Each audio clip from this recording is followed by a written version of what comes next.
చేసిందేమో ఒక్క ప్రయోజనం కూడా లేదు.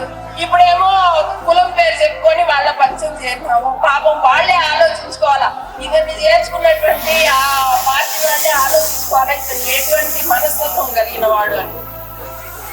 నేను ఒక 5 ఏళ్ల క్రితం, అంటే పోయినసారి ఎన్నికలు ఎలక్షన్ నడుకున్న టైంలో నేను ఒక మీటింగ్ కి వెళ్తే నా కుర్చీ పక్కలో నా పక్కన కూర్చుంటే నా అంటరానితనమో నా కులమో ఏదో ఆయనకు అంటుకుంటుందేమో అనుకొని ఒక కుర్చీ వదిలిపెట్టి ఇంకొక కుర్చీ దాటి ఖాళీ కుర్చీని నా పక్కన ఉంచి నన్ను అవమానపరిచిన జంగాలపల్లి శ్రీనివాసుని అడుగుతున్నా, నీ కులం అనేది ఈ రోజు నీ కులం గురించి మాట్లాడుతున్నావే, మేము మనుషులం కదా అని అడుగుతున్నాం.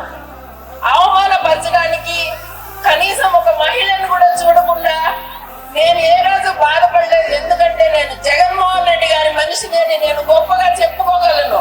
నాకంత ఉన్నత స్థానం ఇచ్చినాను. నా కులాన్ని పక్కన పెట్టి నా సెల్ఫ్ రెస్పెక్ట్, నా ఆత్మాభిమానాన్ని గౌరవించిన జగన్మోహన్ రెడ్డి నాకు పదవులు ఇచ్చినా ఇవ్వకపోయినా నా ప్రాణం ఉన్నంత వరకు అతనితో నేను నడవగలను. ఆ సత్తా నాకు ఇచ్చాడు దేవుడు. నీళ్ళ కూడా మన ఇంటి దరిదాపుల్లోకి రాదు. పొరపాటు కూడా మనకి ఇంకొక ఆలోచన రాకూడదు. ఎవరైనా వస్తే తరిమి కొట్టండి.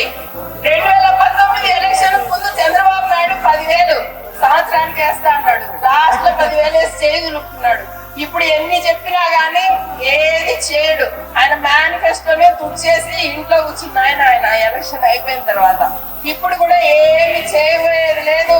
ఒక్క విజయానంద రెడ్డి గారు మాత్రమే ఈ చిత్తూరు రాజకీయాన్ని, ఈ చిత్తూరు నియోజకవర్గాన్ని ముందుకు తీసుకెళ్ళగలుగుతారు.